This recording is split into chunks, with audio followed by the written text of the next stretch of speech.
శ్రీ గురుభ్యో నమ. నమస్కారం. అందరూ కూడా మీ యొక్క ఇష్టదేవాన్ని ప్రార్థన చేసుకోండి, మీ తల్లిదండ్రులకి ప్రార్థన చేసుకోండి. నూతన సంవత్సరాన్ని ప్రారంభిస్తున్నాం ఎన్నో ఆశలతో, ఎన్నో కోరికలతో. ఎప్పుడెప్పుడురా వస్తుంది తెలుగు ఉగాది శుభాకాంక్షలు అందరికీ చెప్తామా? ఈ ఉగాది సంవత్సరం నాకు ఎలా ఉండబోతుంది, నా జీవితం ఎలా ఉండబోతుంది, ప్రపంచం ఎలా ఉండబోతుంది, ఆర్థికం ఎలా ఉండబోతుంది, వ్యవసాయం ఎలా ఉండబోతుంది, జీవితాలు ఎలా ఉండబోతున్నాయి, విద్యలు ఎలా ఉండబోతున్నాయి, వర్షాలు ఎలా ఉండబోతున్నాయి, రాజకీయం ఎలా ఉండబోతున్నాయి అని ప్రతి ఒక్కరికి ఒక క్వశ్చన్ మార్క్స్ ఎప్పుడు ఉగాది కోసం ఎదురు చూస్తున్నటువంటి మా ప్రేక్షక మిత్రులందరికీ కూడా పేరు పేరున శుభాకాంక్షలు. ఇప్పటి వరకు మా యొక్క ఛానల్ని ఆరాధిస్తూ, ప్రోత్సాహం చేస్తూ, సబ్స్క్రైబ్ చేస్తూ, ఈ ఛానల్లోని విశేషాలు అందరికీ, మీ మిత్రులకి అందరికీ తెలుపుతూ ఉన్నటువంటి మీ యొక్క గొప్ప మనసుకి ధన్యవాదాలు.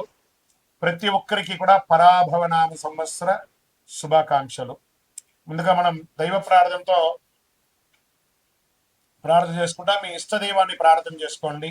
శుక్లాంబరధరం విష్ణుం శశివర్ణం చతుర్భుజం ప్రసన్నవదనం ధ్యాయేత్ సర్వవిఘ్నోపశాంతయే. గురుర్బ్రహ్మ గురుర్విష్ణు గురుర్దేవో మహేశ్వరః గురు సాక్షాత్ పరబ్రహ్మ తస్మై శ్రీ గురవే నమః. ఇష్టదేవతాభ్యో నమః, కులదేవతాభ్యో నమః. స్వామి శరణమయ్యప్ప. ఈ యొక్క పంచాంగ శ్రవణం చేయడం వల్ల ఏ విధమైనటువంటి పుణ్య ఫలితాన్ని వస్తుందో శ్లోక రూపంలో తెలుసుకుంటాం. శ్రీ కళ్యాణ గుణవహం రిపుహరం దుస్వప్న దోషావహం గంగా స్నాన విశేష పుణ్యబలదం గోదాన తుల్యం నృణాం ఆయుర్వృద్ధిముత్తమం శుచికరం సంతాన సంపత్ప్రదం నానా కర్మ సుసాధనం సముచితం పంచాంగమాకర్ణ్యత. మీ యొక్క పంచాంగ శ్రవణం చేయడం వల్ల జరిగే ఫలితాలన్నింటినీ కూడా మనం ఒక్కొక్కటిగా తెలుసుకుంటాం. ఉగాది అనగానే మన గుర్తుకొచ్చేది పంచాంగ శ్రవణం. ఈ సంవత్సరంలో ఎవరు రాజాది నవనాయకులు ఉండబోతున్నారు, ఇవన్నీ తెలుసుకోవడానికి పంచాంగం యొక్క మహిమ తెలుసుకోవాలి. మన తిథిర్వారస్య నక్షత్ర యోగ కరణమేవ చ పంచాంగం ఇది విఖ్యాతి లోక సిద్ధాంత కారణం అన్నారు. పంచాంగం 5 అంశాలు: తిథి, వార, నక్షత్ర, యోగ, కరణం. ఈ 5 కలిసిందే పంచాంగం అంటారు. ఉగాది అంటే ఏంటి? యుగానికి ఆది, యుగ ఆది అంటే యుగాది. ఇక్కడ యుగం అంటే ఆది అంటే ఆరంభం, ప్రారంభానికి చిహ్నం అనేది ఉగాది అంటారు. జ్యోతిష్ శాస్త్ర ప్రకారం కాలం 60 సంవత్సరాలు ఒక పెద్ద చక్రం లాగా తిరుగుతూ ఉంటుంది. ఈ చక్రానికి ప్రముఖ నామాలు ప్రభనామ సంవత్సరం నుంచి మొదలు పెడితే ఇప్పుడు జరిగే సంవత్సరం పేరు పరాభవనామ సంవత్సరం. ఈ 60లో ఇది 40వ సంఖ్య అనమాట. పరాభవం అంటే పరాజయంలా అనిపిస్తుంది అందరికి, చాలా మందికి. అయ్యో, ఈ సంవత్సరం అంతా పరాభవం ఉంటుందేమో అని. కానీ ఇది ఒక గంభీర శక్తివంతమైనటువంటి జీవితాన్ని నేర్పించే, ఒక అద్భుతాన్ని, పాఠాన్ని ఇచ్చే ఒక సంవత్సరం అని చెప్పచ్చు. ప్రతి సంవత్సరంకి ప్రత్యేక శక్తి ఇస్తుంది. ఈ సంవత్సరం పరాభవనామ సంవత్సరం 2026 మార్చి 19 నుంచి పరాభవనామ సంవత్సరంలోకి అడుగు పెడుతున్నాం. పరాభవనామ సంవత్సరం గతంలో 1966 మరియు 67 వచ్చింది. బాగా గుర్తుపెట్టుకోండి. చూడండి, అక్కడ కూడా 6. ఈసారి కూడా 2026 2027కు వచ్చింది. బ్రహ్మకల్పం ఆరంభమై రోజే ప్రభవ సంవత్సరం అంటారు. మొదటి ఋతువు వసంతం, మొదటి తిథి పాడ్యమి, మొదటి వారం ఆదివారం. ఆ రోజు సృష్టి ప్రారంభమైంది. అందుకే సూర్యోదయానికి తిథి ఉన్న రోజు ఉగాదిగా జరుపుకుంటాము. ఉగస్య ఆది ఉగాది అన్నారు. ఉగ అంటే నక్షత్ర గమనం. నక్షత్ర గమనానికి ఆరంభం ఉగాది అని అర్థం. దీన్ని బ్రహ్మదేవుడికి పగలు అంటే ఇది ఎన్ని చెప్పచ్చు? 4, 3, 2, 1, 2, 3, 4, 5, 6, 7 సున్నాలు కలిపిన అంటే సుమారుగా ఎన్నో కోట్ల సంవత్సరాలుగా ఉండి రాత్రి కూడా అంతే. ఓవరాల్ గా సృష్టికి ఒక రోజు అంటే 8, 6, 4, 0, 0, 0, 0, 0, 0, 0 సంవత్సరాలు. ఇలా 360 రోజులు పూర్తయితే బ్రహ్మకు ఏడాది గడిచినట్టు. ఇలా బ్రహ్మకు 100 ఏళ్ల ఆయుష్ అని చెప్పారంటే ఊహించుకోండి. ఇప్పటి వరకు 6 బ్రహ్మలు సృష్టికర్తను పూర్తి చేశారు. ప్రస్తుతం 7వ బ్రహ్మ ద్వితీయ పదార్థంలో ఉన్నాడు. అంటే ఆయన వయసు 51 సంవత్సరాలంట. చూసుకోండి, యొక్క కలియుగం ఇంకెన్నేళ్ళు ఉండబోతుందో. ప్రస్తుతం మనం యొక్క వైవస్వత మన్వంతరం కలియుగంలో ఉన్నాం. శ్రీ మహావిష్ణువు మత్స్యావతారం ఉందో సోమకాసురుడు అనేక రాక్షసుని సంహరించిన వేదాలు రక్షించి బ్రహ్మకు అప్పగించిన రోజు ఉగాది అంటారు. శ్రీరామచంద్రుడు, విక్రమాదిత్యుడు, శాలివాహనుడు పట్టాభిషేకులయ్యారట ఈ ఉగాది రోజే. వరాహమిత్రుడు జాతికి పంచాంగాన్ని అంకితం ఇచ్చినటువంటి రోజు కూడా ఇదే రోజు అంటారు. తెలుగు సంవత్సరాలు 2026లో రాబోతున్న సంవత్సరం పేరు పరాభవనామ సంవత్సరం. మళ్ళీ ఈ పరాభవనామ సంవత్సరం గురించి చెప్తున్నాం. ఈ యొక్క 26, 27 పరాభవ సంవత్సరంలో అర్థం యొక్క పర ప్లస్ భవ. పర అంటే వెలుతురు, బాహ్య శక్తులు. భవ అంటే వ్యవధి, ఉనికిని చూపేది.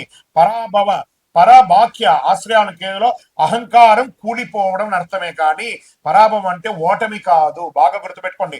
మనలో ఉన్న అహంకారం, కామక్రోధ లోభమోహ శీర్షాడంబాలు దుర్గుణాలన్నింటినీ దులిపేయడం అన్నమాట. అదే ఈ యొక్క పరాభవంలో అహంకార మాయ భ్రమలో ఉన్న వారికి పరీక్ష సంవత్సరము అని కూడా చెప్పచ్చు. కలియుగ ప్రమాణం 4,32,000 సంవత్సరాలు. శ్వేత వరాహ కల్పమందులు 7 అయినటువంటి వైవస్వతంలో 28 మహామండలి కలియుగ ప్రథమ పాదంలో 5,127 అనమాట. ఇది ప్రభవాది సంవత్సరాల 40 సంవత్సరం చాంద్రమానం స్వస్తి ప్రాభవనామ సంవత్సరంగా చెప్పబడింది. ఇది ఎలా ప్రారంభమవుతుందో కూడా చెప్తాను చూడండి. కలియుగ శతాబ్దములు 5,127. శ్రీ ఆదిశంకరాచార్యులు ఉద్భవించినటువంటి 2,097. శాలివాహన శతాబ్దములు 1948. వసలి శతాబ్దములు 1436/37. హిజరీ శతాబ్దములు 1448, 49. శ్రీ రామానుజాతిల్లో 1009. ప్రస్తుతం 26, 27, 2026, 2027 ఉగాది అంటే మార్చి 19 చైత్ర శుద్ధ పాఠ్యం. ఈరోజు పరాభరణ సంవత్సరం ప్రారంభం. చాంద్రమానాన్ని అనుసరించి జరుపుకునే ఈ యొక్క పండుగను కేవలం తెలుగు రాష్ట్రాలే కాదు, బెంగాల్, కేరళ, పంజాబ్, మహారాష్ట్ర, అస్సాంలో ఘనంగా జరుపుకుంటుంటారు. గడిచిన సంవత్సరం అందించినటువంటి విజయాలు నూతన సంవత్సరంలో కొనసాగాలి. గడిచిన ఏడాదిలో ఎదుర్కొన్నటువంటి ఇబ్బందులు నూతన సంవత్సరంలో ముగింపు పలికి కోరుకుంటూ ముందుగా పరాభవనామ సంవత్సర శుభాకాంక్షలు ప్రేక్షక మిత్రులందరికీ.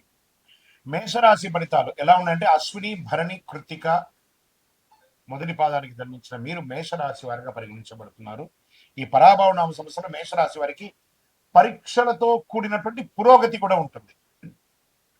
ఎందుకంటే ఏళ్నాడు శని నడుస్తుంది, ప్రారంభ దశ. ఒక్క శని మాత్రమే బాలేదు, మిగతా గ్రహాలన్నీ బాగానే ఉన్నాయి కదా. ధైర్యం, క్రమశిక్షణ ఉంటే ఈ సంవత్సరం మంచి మార్పులు తీసుకొస్తారు. ఈ గ్రహ గోచార స్థితి ఈ సంవత్సరంలో మొత్తం శని మీ మీనరాశిలో 12వ స్థానంలో సంచరిస్తున్నాడు. ఇది ఏళ్నాటి శని యొక్క ప్రారంభ దశ అని చెప్పచ్చు. అనవసర ఖర్చులు పెరుగుతాయి, దీనివల్ల విదేశీయ సంబంధాలు పెరుగుతాయి, మానసిక ఆలోచనలు ఎక్కువ అవుతాయి, ఆధ్యాత్మిక వైపు మొగ్గు చూసే అవకాశాలు ఉన్నాయి. ఈ సంవత్సరం ప్రారంభంలో గురుడు 3వ ఇంట ఉంటాడు. జూన్ 2, 2026 గురు 4వ ఇంటికి కర్కాటకంలోకి ప్రవేశిస్తున్నారు. అక్టోబర్ 31, 2026 గురు 5వ ఇంటికి సింహంలోను. జనవరి 25, 2027 ప్రగతిలో తిరిగి మళ్ళీ 4వ ఇంటికి వస్తున్నారు. ప్రభావం విద్య మరియు జ్ఞానాభివృద్ధి ఉంటుంది. గృహంలో సౌకర్యం పెరుగుతుంది. పిల్లల విషయంలో వివాహాది శుభకార్యాలు, ఉపనయనాదులు చేసే అవకాశాలు ఉన్నాయి. ఈ సంవత్సరం రాహు కేతు ఎలా ఉన్నారంటే సంవత్సర ప్రారంభంలో రాహు 11వ ఇంట్లో, కేతు 5వ ఇంట్లో ఉన్నారు. డిసెంబర్ 6, 2026 రాహు 10వ ఇంట మకరంలోను, కేతు 4వ ఇంట కర్కాటంలోనూ ఉంటారు. దీనివల్ల ఏమవుతుంది? ఉద్యోగంలో మార్పులు, కొత్త అవకాశాలు, కొంత మానసిక ఒత్తిడి ఉండే అవకాశాలు ఉన్నాయి. ఇంకా కుజగ్రహం మే 11, జూన్ 20, 2026 వరకు కుజుడు జన్మరాశిలో ఉంటారు. ధైర్యం పెరుగుతుంది, నిర్ణయాలు త్వరగా తీసుకుంటారు, కోపం నియంత్రించబడతారు. ఇంకా ఆదాయ పరంగా కూడా క్రమం పెరుగుతుంది, చాలా అద్భుతంగా కొత్త సంపాదన మార్గాలు కనిపిస్తాయి. ఖర్చులు కూడా పెరిగే అవకాశాలు ఉన్నాయి. ఇక ఉద్యోగ విషయంలో కొత్త బాధ్యతలు పెరిగే అవకాశాలు చాలా బాగున్నాయి. పై అధికారంలో ప్రెజర్స్ ఉంటాయి. ఎక్కడెక్కడి నుంచో మీరు ఎదురు చూస్తారా ప్రమోషన్స్ లేదా ఇంక్రిమెంట్స్, అవన్నీ కూడా ఏప్రిల్ తర్వాత కలిసి వచ్చే అవకాశాలు ఉన్నాయి. కొంత ఒత్తిడి ఉంటుంది, ప్రభుత్వ ప్రైవేట్ రంగంలోనూ ఒత్తిడి ఉంటుంది. అసాంఘికమైనటువంటి కార్యక్రమాలకి ఉద్యోగస్తులు అసలు వెళ్ళకండి, జాగ్రత్త. ప్రభుత్వ ఉద్యోగులు ఉద్యోగం కోసం ప్రయత్నం చేసి ఎగ్జామ్ రాసిన వాళ్ళకందరికీ కూడా, సివిల్స్ కానీ గ్రూప్స్ లో కానీ ఎగ్జామ్ రాసిన వాళ్ళకి ఇది ఒక మంచి సమయం. డిఫెన్స్, పోలీస్, గవర్నమెంట్ సెక్టార్లో ఉన్నటువంటి వాళ్ళకందరికీ కూడాను, అన్ని సెక్టార్ల వాళ్ళకి కూడా మిశ్రమమైనటువంటి ఫలితాలు కనబడుతున్నాయి. ఇంకా వివాహాది శుభ కార్యక్రమాలకు వచ్చేటప్పటికీ ఎన్నో రోజులుగా ఆటంకమయ్యేదంతా కూడాను ఈ ఉగాది తర్వాత మంచి మంచి సంబంధాలు, రాముని కళ్యాణం అయిన తర్వాత మీకు మంచి మంచి అవకాశాలు, స్త్రీ పురుషులు ఇరువురికి కూడా వచ్చే అవకాశాలు ఉన్నాయి. సంతాన యోగ్యం కూడా మీకు కలిగే అవకాశాలు ఉన్నాయి. కుటుంబ పెద్దల సహకారంతో కలుస్తుంది.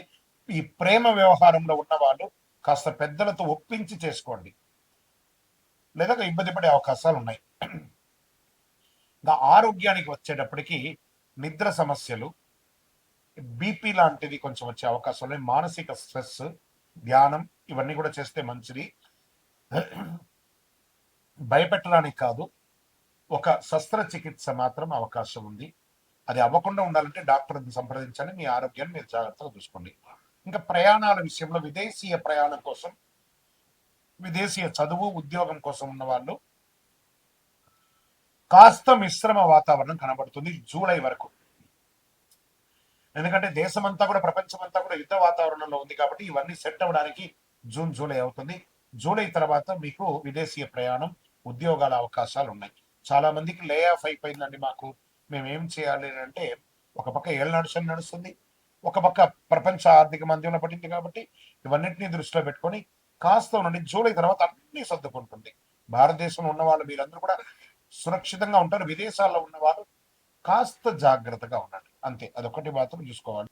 ఇక వ్యాపారస్తులుగా ఉన్న వాళ్ళు చూస్తారా, వ్యాపారస్తులు, ఇండస్ట్రీస్ అంతా కూడా పెడుతున్న వాళ్ళకి ఈ సంవత్సరం అద్భుతమైనటువంటి కాలఘట్టం అని చెప్పొచ్చు. చాలా అద్భుతంగా ఈసారి వ్యాపారం ఉండబోతుంది. ఎక్సలెంట్ గా ఉంటారు. కొంచెం చిన్న చిన్న ఇబ్బందులు శని భగవానుడు, ఎందుకంటే నాడికి మీద వచ్చి కూర్చుంటున్నాడు శని భగవానుడు. కాస్త కస్టమర్స్ తో మాట్లాడేటప్పుడు లేదా భాగస్వామ్యం వాళ్ళతో మాట్లాడేటప్పుడు జాగ్రత్తగా ఉండండి. భార్య భర్తల మధ్య సఖ్యత పెరుగుతుంది. విలాసవంతమైనటువంటి జీవితాన్ని కలుపుతారు. టూర్స్, ఆధ్యాత్మిక టూర్స్ లేదా ప్రైవేట్ టూర్స్ కూడా వెళ్ళే అవకాశాలు బాగా కనబడుతున్నాయి. ఇంకా విద్యార్థులు చాలా కష్టపడి చదవాలి, కానీ మంచి ఉత్తీర్ణత పొందే అవకాశాలు బాగా బాగా ఉన్నాయి. వ్యవసాయదారులకైతే మెండైనటువంటి సంవత్సరం ఈ సంవత్సరం. చాలా అద్భుతంగా ఉంటారు వ్యవసాయదారులు. ఇప్పుడు ఈ నక్షత్రాల వారిగా ఈ సంవత్సరము ఎలా ఉంది అని చూస్తే, అశ్విని నక్షత్రం కొత్త అవకాశాలు, వ్యాపార ప్రారంభాలకి అనుకూలం, ప్రయాణాలు ఎక్కువ ఉండే అవకాశాలు ఉన్నాయి మేషరాశిలో. ఇంకా భరణి నక్షత్రం వారికి ధనలాభం, కుటుంబ బాధ్యతలు పెరుగుతాయి, జాగ్రత్తగా నిర్ణయం తీసుకోవాల్సిన అవకాశాలు ఉన్నాయి. ఇంకా కృతిక మొదటి పాదంలో ఉన్న వాళ్ళకి గౌరవం పెరుగుతుంది, ఉద్యోగంలో పురోగతి, నాయకత్వం పెరుగుతుందని చెప్పొచ్చు. ఇక ఓవరాల్ గా ఈ సంవత్సరం 60+40 అనొచ్చు. 60% పాజిటివ్ గా ఉంది, 40% మిశ్రమంగా ఉంది. దీనికోసం చిన్న చిన్న పరిహారాలు మీరు కూడా దగ్గర ఉన్నటువంటి మీ గురువుని సంప్రదించి చేసుకోండి. లేదా మా ద్వారా తెలుసుకోవాలనుకుంటున్నారా, మా డిస్ప్లేలో కనబడుతున్నటువంటి పేరుకి, నంబర్కి మీ పేరు, date of birth, time of birth, place of birth WhatsApp చేయండి. మా అడ్మిన్స్ మీకు రిప్లై ఇస్తారు. మీ ఇప్పుడు మేము చెప్పేదంతా కూడా గోచార ఫలితం అనమాట. మీ వ్యక్తిగత జీవితానికి సంపూర్ణ జాతకాన్ని తెలుసుకోవచ్చు. మేషరాశి వారికి అదృష్ట సంఖ్యలు ఈ సంవత్సరం అంటే 1, 3, 9. అదృష్ట రోజులు మంగళవారం, ఆదివారం. అదృష్ట రంగులు ఎరుపు మరియు కేసరి. ఈ సంవత్సరం చేసుకోవాల్సిన పరిహారాలు ఏమైనా ఉన్నాయంటే, సుబ్రహ్మణ్య స్వామి దేవాలయాన్ని సంప్రదించండి, బాగా దర్శించండి. వెళ్ళి అక్కడ కావడి ఉంటుంది, ఆ కావడి ఇవ్వండి, పాలాభిషేకం చేయండి, శివాలయాల్లో అభిషేకం చేయండి, ఎర్రని పుష్పంతో భగవంతుడికి అర్చన చేయండి, పేదవాళ్ళకి మంచినీళ్ళు, వస్త్రము అవన్నీ చేయండి, ఒక చలివేంద్రం ఏర్పాటు చేయండి. ఇంకను సకల దోషాలు తొలగడానికి మీ యొక్క ఇష్ట దైవం ఎవరైనా ఉంటారు కదా, కులదైవం ఉంటారు కదా, ఆ దేవాలయానికి వెళ్ళి మీ వయసు సంఖ్య ఎంత ఉందో అన్ని దీపాలు వెలిగించండి. విజయోస్తు.